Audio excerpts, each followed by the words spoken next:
Everyone, welcome to science explored. हमने कुछ दिनों पहले एम्ब्रियो डेवलपमेंट के ऊपर डिस्कस किया था।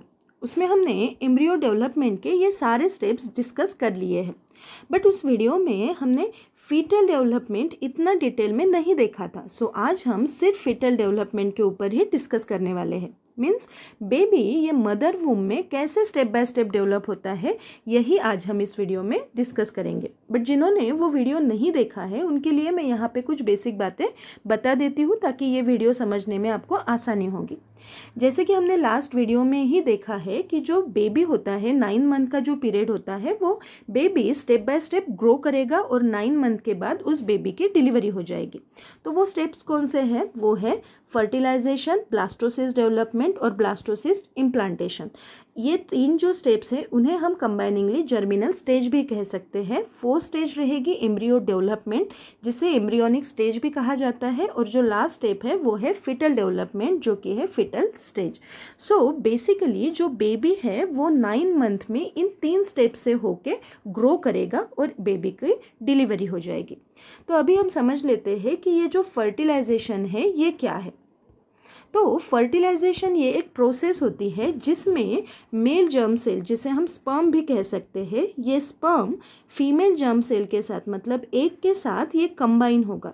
इस प्रोसेस को हम कहते हैं फर्टिलाइजेशन। तो इस डायग्राम में आप देख सकते हो, ये है यूटेरस का फॉलोपियन ट्यूब। यहाँ पे ये फैलोपियन ट्यूब है, यहाँ से लेके यहाँ तक।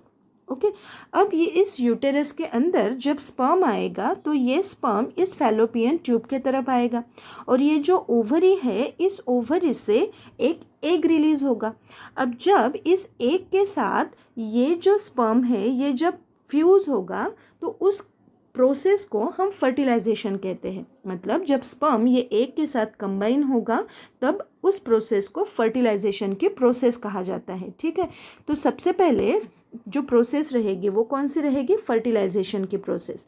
अब जब स्पर्म और एग ये कंबाइन होके एक सिंगल सेल बनाएगी, उस सिंगल सेल को कहा जाता है जाइगोट। अब ये जो जाइगोट बना है ये रिपीटेडली सेल डिवीजन करता जाएगा, जैसे कि 2 cell stage, 4 cell stage, 8 cell stage और 16 सेल स्टेज। तो ऐसे वो रिपीटेडली डिवाइड करते हुए फाइनली उससे मॉर्यूला बनेगा। अब ये मॉर्यूला भी फिर से सेल डिवीजन करेगा और मॉर्यूला से जो फाइनल जो सेल बनेगी उसे कहा जाता है ब्लास्टोसिस्ट। तो सेकेंड हमारी स्टेप कौन सी रहेगी? वो रहेगी ब्लास्टोसिस्ट डेवलपमेंट। तो सबसे पहली जो स्टेज है वो है फर्टिलाइजेशन, दूसरी स्टेज रहेगी ब्लास्टोसिस्ट डेवलपमेंट। अब ये जो ब्लास्टोसिस्ट डेवलप हुआ है उसका इम्प्लांटेशन होगा। तो थर्ड जो प्रोसेस रहेगी वो रहेगी ब्लास्टोसिस्ट इम्प्लांटेशन। अब इम्प्लांटेशन मतलब क्या है? मान लो ये एक यूटेरस का स्ट्रक्चर है, यहाँ पे मैं निकालूंगी यूटेरस का स्ट्रक्चर। तो ये है एक यूटेरस। यूटेरस को ऐसे एक फैलोपियन ट्यूब रहेगी, हमें ये फीमेल रिप्रोडक्टिव सिस्टम में हमने डिस्कस कर लिया है। तो ये है फैलोपियन ट्यूब। तो यहाँ से जब इस डायरेक्शन से जब स्पर्म आएगा तो जो स्पर्म है ये एक के साथ यहाँ पे फ्यूज होगा, जाइगोट बनेगा। जाइगोट का रिपीटेडली सेल डिवीजन होके फाइनली मॉर्यूला बनेगा और मॉर्यूला से ब्लास्टोसिस्ट बन जाएगा। अब ये जो ब्लास्टोसिस्ट है ये ब्लास्टोसिस्ट यहाँ पे इम्प्लांट करेगा, मतलब ये जो यूटेरस की वॉल है इस यूटेरस के वॉल के ऊपर ये इम्प्लांट करेगा, मतलब यहाँ पे ये चिपक जाएगा। यूटेरस की जो एंडोमेट्रियम है, मतलब जो इनर वॉल है, यहाँ पे ये इम्प्लांट करेगा। तो थर्ड जो स्टेप रहेगी वो कौन सी रहेगी? वो रहेगी ब्लास्टोसिस्ट इम्प्लांटेशन। सबसे पहले वाली फर्टिलाइजेशन, उसके बाद ब्लास्टोसिस्ट डेवलपमेंट और थर्ड है ब्लास्टोसिस्ट इम्प्लांटेशन। अब जो ब्लास्टोसिस्ट बना है उस ब्लास्टोसिस्ट से आगे फिर से सेल डिवीजन होता जाएगा, वो सेल ग्रो होती जाएगी और उससे बन जाएगा एम्ब्रियो। तो 4th स्टेप रहेगी एम्ब्रियो डेवलपमेंट। तो यहाँ तक हमने लास्ट वीडियो में इन डिटेल में डिस्कस कर लिया है, तो इसकी मैं लिंक डिस्क्रिप्शन बॉक्स में प्रोवाइड कर दूंगी, तो आप वो वीडियो ज़रूर देखिएगा ताकि आपको आज का ये वीडियो समझ में आएगा। ठीक है, अब हमारा बना है एम्ब्रियो। अब एम्ब्रियो से आगे जाके फीटस बनेगा, फीटल डेवलपमेंट होगा। तो 5th स्टेज अभी हम इन डिटेल में डिस्कस करेंगे। तो देखो यहाँ से लेके यहाँ तक मतलब फर्टिलाइजेशन से एम्ब्रियो बनने तक का जो टाइम पीरियड रहेगा वो रहेगा 8 वीक, मतलब 8 वीक तक एम्ब्रियो ये डेवलप हो जाएगा और एम्ब्रियो के बाद फाइनली फेटल डेवलपमेंट स्टार्ट हो जाएगा। तो जो भी पॉइंट अभी हमने डिस्कस किए हैं वो अभी हम यहाँ पे देखेंगे। देखो पहला पॉइंट क्या है, within 24 hour after fertilization the egg rapidly divide into many cells. तो जाइगोट बना था, जाइगोट से मॉर्यूला, मॉर्यूला से ब्लास्टोसिस, ब्लास्टोसिस से एम्ब्रियो, तो ऐसे सेल बनते गए। So by the 8th week of pregnancy the embryo developed into foetus. और जब फिटस बनने की प्रोसेस जब स्टार्ट हो जाएगी, मतलब जो ऑर्गन जो बनेंगे वहाँ तक के कितना पीरियड हो जाता है, 8 वीक तक ये सारा जो स्टेप है वो कंप्लीट हो जाएगा। There are about 40 weeks to a typical pregnancy. 40 week मतलब 9 मंथ। ओके, तो 9 मंथ टिपिकल प्रेगनेंसी के लिए 9th मंथ लगेगा। तो चलो अभी ये सारी बातें अभी यहाँ पे डिस्कस करेंगे। देखो सबसे पहले हम देखेंगे stages of growth month by month in pregnancy. तो प्रेगनेंसी में जो बेबी है वो मंथ बाय मंथ कैसे ग्रो होगा। So the foetus will change a lot throughout a typical pregnancy. This time is divided into 3 stages called trimester. तो जो baby develop होगा वो ट्राइमिस्टर्स में डेवलप होगा। ट्राइमिस्टर्स मतलब क्या है, 3 मंथ का ये ट्राइमिस्टर होता है। जैसे कि इस पिक्चर में देखिए, यहाँ से लेके यहाँ तक फर्स्ट ट्राइमिस्टर हुआ मतलब 3 मंथ। उसके बाद 4th, 5th, 6th मंथ जो है उसे हम सेकेंड ट्राइमिस्टर कहेंगे और 7th, 8th और 9th जो मंथ रहेगा उसे हम थर्ड ट्राइमिस्टर कहेंगे। सो अगर हम वीकली हम देखना चाहते हैं तो फर्स्ट ट्राइमिस्टर मतलब कितना हुआ, 1 to 12 वीक, सेकेंड ट्राइमिस्टर मतलब 13 to 28 वीक और थर्ड ट्राइमिस्टर मतलब 29 to 40 वीक। तो ऐसे बेसिकली 9 मंथ की प्रेगनेंसी रहेगी।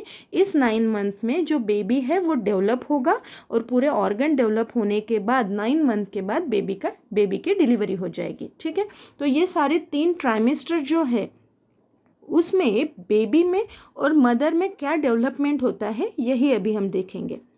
तो चलिए अभी सबसे पहले देखेंगे फर्स्ट ट्राइमेस्टर। तो फर्स्ट ट्राइमेस्टर 12 वीक का रहेगा, मतलब पहले 3 मंथ जो है वो फर्स्ट ट्राइमेस्टर कहलाता है। अब फर्स्ट ट्राइमेस्टर में क्या होगा, जाइगोट फॉर्मेशन हो जाएगा। मतलब हमने जो स्टेप्स देखे थे, जाइगोट फॉर्मेशन, उसके बाद ब्लास्टोसिस्ट डेवलपमेंट, ब्लास्टोसिस्ट इम्प्लांटेशन, यहाँ तक की जो प्रोसेस है, और ब्लास्टोसिस्ट इम्प्लांट होने के बाद जो एम्ब्रियो बनेगा और एम्ब्रियो जो ग्रो करेगा, यहाँ तक का जो पीरियड रहेगा वो फर्स्ट ट्राइमेस्टर कहलाता है। मतलब पहले 3 मंथ में एम्ब्रियो से फीटस ये डेवलप हो जाएगा। बट फीटस मतलब कैसा, एकदम छोटू सा फीटस रहेगा जिसके फिंगर्स रहेंगे। तो देखो वो चेंजेस क्या रहेंगे वही अभी हमें देखना है। तो ये डायग्राम तो हमने पहले से डिस्कस कर लिया है। So by the end of first 12 week, मतलब 3 महीना खत्म होते होते बेबी में क्या चेंजेस होंगे, वो कैसे डेवलप हुआ है वो अभी हम देखेंगे। So all the major organ and structure have begun to develop. तो 12 वीक होते होते बेबी के ऑर्गन, मेजर ऑर्गन जो है वो डेवलप होना स्टार्ट हो जाएगा। हार्ट इज बीटिंग रेगुलरली उसका हार्ट बीट भी करना स्टार्ट हो जाएगा। Finger and toes have form, वहाँ पे फिंगर्स और टोज बनेंगे। उसकी ग्रोथ अभी तक नहीं हुई है बट फॉर्मेशन हो चुका है फर्स्ट ट्राइमेस्टर में। नेक्स्ट है the foetus is around 3 inch long. कितना रहेगा, देखो सिर्फ इतना 3 इंच लॉन्ग, इतना ही बेबी रहेगा। जैसे कि आप इस डायग्राम में समझ सकते हो कि 3 इंच लॉन्ग बेबी कितना हो सकता है। ठीक है, नेक्स्ट है the nerve and muscle work together and foetus can make a fist. Fist मतलब मुट्ठी। तो उसके छोटे छोटे फिंगर्स बन चुके हैं और वो अभी फोल्ड हो सकते हैं और उससे वो फिस्ट बना सकता है, मतलब मुट्ठी वो बना सकता है। ये भी एक चेंज होगा उसमें। और लास्ट है द आईलिड्स हैव फॉर्म। तो यहाँ पे उस बेबी के आईलिड्स भी फॉर्म हो जाएंगे। ठीक है, तो बेसिकली जो 3 मंथ है पहले, तो उसमें बेबी में ये सारे डेवलपमेंट हो जाएंगे। अब जो प्रेग्नेंट वुमन है उसमें 3 मंथ में क्या डेवलपमेंट होगा, तो सबसे पहला जो है वो है फटीग, मतलब वो थकान महसूस करेगी। टेंडर एंड सोलन ब्रेस्ट, तो उसकी जो ब्रेस्ट है तो 9 मंथ के बाद उसको बेबी को फीड करना पड़ेगा, मिल्क फीड करना पड़ेगा। सो इस वजह से उसकी जो ब्रेस्ट है उसमें धीरे धीरे डेवलपमेंट होना स्टार्ट हो जाएगा। मूड चेंज एंड हेडेक, कभी कभी जो फीमेल है उसमें मूड चेंज दिखाई देगा, उसको हेडेक होगा। Cravings for a certain food, उसे पर्टिकुलर टिपिकल एक फूड खाने की इच्छा हो सकती है। इंडाइजेशन होगा। Need to urinate more often, बार बार यूरिनेशन होगा। वेट में चेंजेस दिखाई देगा। कॉन्स्टिपेशन, कभी कभी किसी किसी फीमेल्स में कॉन्स्टिपेशंस भी दिखाई दे सकते हैं। और जो है नौशिया समटाइम विथ वोमिटिंग, तो कभी कभी नौशिया हो सकता है, वोमिटिंग हो सकता है। तो ये बेसिक कुछ सिम्टम पहले 3 मंथ में प्रेग्नेंट वुमेन में दिखाई दे सकते हैं। नेक्स्ट है सेकेंड ट्राइमेस्टर। सेकेंड ट्राइमेस्टर ये 14 to 27 वीक का रहेगा, मतलब 4th, 5th और 6th मंथ का जो पीरियड है उसे हम सेकेंड ट्राइमेस्टर कहेंगे। इस पीरियड में जो बेबी डेवलप हुआ है उसकी ग्रोथ होगी, मतलब फर्स्ट ट्राइमेस्टर में तो सिर्फ ऑर्गन फॉर्मेशन हुआ था, बट अभी वो जो ऑर्गन बने हैं उस ऑर्गन का अभी डेवलपमेंट होगा, वहाँ पे ग्रोथ हो जाएगी। तो फीटस में क्या चेंजेस होंगे, तो सबसे पहला जो पॉइंट है वो है meconium, the first bowel movement haves developed in the intestine, मतलब जो फीटस है वो मदर वूम में वो मूव कर सकेगा। सो उस बोवेल मूवमेंट को हम कह सकते हैं म्यूकोनियम। सेकेंड पॉइंट है the foetus can see hear make a sucking motion and scratches itself, तो बेबी ये देख सकेगा, ओके। और उसके बॉडी के ऊपर जो स्किन है, स्किन के ऊपर हेयर फॉर्मेशन होगा, ऑल्सो नेल फॉर्म हो जाएंगे, इस वजह से वो स्क्रैच भी कर सकता है खुद को, ठीक है। नेक्स्ट जो पॉइंट है वो है the lungs have form but do not yet work. याद रखो सेकेंड ट्राइमेस्टर में लंग्स का फॉर्मेशन हो जाएगा, बट वो लंग अभी भी काम नहीं करेंगे, मतलब वो रेस्पिरेशन नहीं कर पाएंगे, क्योंकि मदर वुम्ब में अभी बेबी है। सो इस वजह से सिर्फ लंग्स ये डेवलप होंगे, बन जाएंगे, बट काम नहीं करेंगे। नेक्स्ट पॉइंट है the foetus is sleeping and waking regularly, तो वो सो सकता है मदर वूम में, उसका पर्टिकुलर कोई टाइम रहेगा। उसके बाद the male testicles will have moved to a scrotum and the female's egg will have formed in a ovary। ये भी एक पॉइंट इंपॉर्टेंट है। क्या है, जो मेल बेबी अगर है तो उसके जो टेस्टिस है वो स्क्रॉटम में, जो sac like pouch like structure होता है एब्डोमेन के बाहर, वहाँ पे वो टेस्टिकल्स जो है वो मूव हो जाएंगे और फीमेल्स में एक फॉर्मेशन हो जाएंगे। तो ये भी एक इम्पॉर्टेंट पॉइंट है। नेक्स्ट है टेस्ट बर्ड हैव फॉर्म, तो जो टेस्ट बर्ड रहेंगे वो भी बन जाएंगे। Bone marrow is making blood cell, तो बोन मैरो बन गया है तो वहाँ पे ब्लड सेल बनना स्टार्ट हो जाएगा। तो ये सारे बेसिक बातें हैं, ये आपको याद रखना है कि सेकेंड ट्राइमेस्टर में बेबी में क्या क्या चेंज हो सकते हैं। ये एग्जाम में बहुत बार पूछा जाता है। अभी हमें देखना है सेकेंड ट्राइमेस्टर में प्रेग्नेंट पर्सन में क्या चेंजेस होंगे। सो पहला पॉइंट है the abdomen expand as the foetus grow. अब फीटस ये जो है वो ग्रो कर रहा है, सो इस वजह से जो प्रेग्नेंट वुमन है उसका जो एब्डोमेन है वो बढ़ जाएगा। स्ट्रेच मार्क्स में अपीयर, ये तो ऑब्वियस है, अगर एब्डोमेन बढ़ेगा तो स्ट्रेच मार्क आ जाएंगे। उसके बाद the areola, the skin around the nipple become darker, को तो जो निप्पल के ऊपर जो स्किन रहती है, यहाँ पे पर्टिकुलर जो स्किन रहेगी वो डार्क हो जाएगी, ठीक है। उस पोर्शन को हम एरियोला कहते हैं, हमने मेमरी ग्लैंड में ऑलरेडी स्ट्रक्चर डिस्कस कर लिया है। The skin on the face and may darken in patches, skin में चेंज आ जाएगा। एंकल, फिंगर एंड फेस में स्वेल, तो अगर वेट बढ़ेगा तो इस वजह से जो लेग्स है वहाँ पे भी स्वेलिंग आ सकती है, फिंगर्स पे भी स्वेलिंग आ सकती है। तो बेसिकली कुछ ऐसे चीज़ें प्रेग्नेंट वुमन में दिखाई दे सकती है। नेक्स्ट है थर्ड ट्राइमेस्टर। थर्ड ट्राइमेस्टर ये कहाँ से कहाँ तक रहेगा, last from 29 week until delivery, तो डिलीवरी तक मतलब 9 मंथ तक जो पीरियड रहेगा, मतलब 7, 8, 9, ये 3 मंथ जो है वो थर्ड ट्राइमेस्टर में चले जाएंगे, तो इसको हम थर्ड ट्राइमेस्टर कहते हैं। तो थर्ड ट्राइमेस्टर में फीटस में क्या क्या चेंजेस होंगे वो देखो।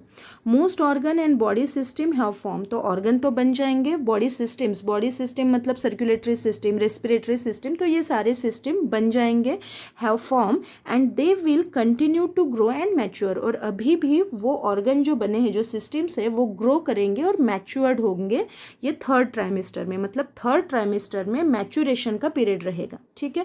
During this trimester the bone are hardening, तो जो बोन्स है वो टफ बनने स्टार्ट हो जाएंगे थर्ड ट्राइमेस्टर में, मतलब वही मैच्योरेशन, जो भी ऑर्गन बने हैं वो मैच्योर्ड हो जाएंगे थर्ड ट्राइमेस्टर में। नेक्स्ट है मूवमेंट बिकम मोर नोटिसेबल, जो बेबी की मूवमेंट है वो मदर फील कर सकेगी। The I R open and can sense light, तो जो लाइट है, तो लाइट के तरफ सेंसिटिव हो जाएंगे उनकी आईज, मतलब आई ओपन और क्लोज कर सकता है baby. Lung formation become complete, third trimester में लंग का फॉर्मेशन कंप्लीट हो जाएगा, मतलब कंप्लीटली वो मैच्योर्ड हो जाएंगे, डेवलप हो जाएंगे। Toward delivery the foetus drop lower in the person's abdominal and usually turn head down, मतलब जो बेबी है अभी 9 मंथ होते होते जो बेबी का हेड रहेगा वो यूटेरस के ओपनिंग की तरफ चला जाएगा। क्यों? क्योंकि अभी बेबी की डिलीवरी होने वाली है, सो इस वजह से हेड पोर्शन जो है बेबी का वो नीचे की डायरेक्शन में आ जाएगा। तो ये हुआ थर्ड ट्राइमेस्टर में बेबी के चेंजेस। अभी हमें देखना है थर्ड ट्राइमेस्टर में जो प्रेग्नेंट वुमन है उसमें क्या चेंजेस होते हैं। तो सबसे पहला जो है वो है heartburn, shortness of breath. Shortness of breath मतलब जो बेबी अभी ग्रो हो गया है 9 मंथ तक जो ग्रो हो गया है, तो जो फीमेल के जो ऑर्गन्स है वो कॉम्पैक्ट होने लगेंगे क्योंकि बेबी की साइज बढ़ रही है, एब्डोमेन बढ़ रहा है। सो इस वजह से ये प्रेशर ऊपर के डायरेक्शन में आएगा और ऊपर के डायरेक्शन में लंग्स है, हार्ट है, तो इस वजह से वहाँ पे प्रेशर आएगा। इस वजह से जो फीमेल है उसमें ब्रीथिंग में दिक्कत हो सकती है। नेक्स्ट है swelling in the ankle, face and finger, insomnia, mood changes, leakage of milk from the breast, मतलब अभी ब्रेस्ट कंप्लीटली डेवलप हुआ है सो वहाँ से लीकेज हो सकता है। Other breast and nipple changes, breast में चेंजेस हो गए, फ्रिक्वेंटली यूरिनेशन। तो ऐसे चेंजेस थर्ड ट्राइमेस्टर में प्रेग्नेंट पर्सन में दिखाई दे सकते हैं। तो हमने जो सारे पॉइंट्स अभी तक डिस्कस किए हैं मैंने एक ही स्लाइड में यहाँ पे दिखा दिए हैं। So pregnancy trimester first, second, third, ऐसे 3 ट्राइमेस्टर में प्रेगनेंसी रहेगी और उसके बाद बेबी का बर्थ हो जाएगा। तो ऐसे ट्राइमेस्टर 3 ट्राइमेस्टर में रहेगी और फाइनली बर्थ हो जाएगा। तो ये हमारा आज का हुआ टॉपिक। अगर ये टॉपिक आप लोगों को समझ में आया है तो इस वीडियो को लाइक कीजिएगा और इस वीडियो को शेयर ज़रूर कीजिएगा। Thank you.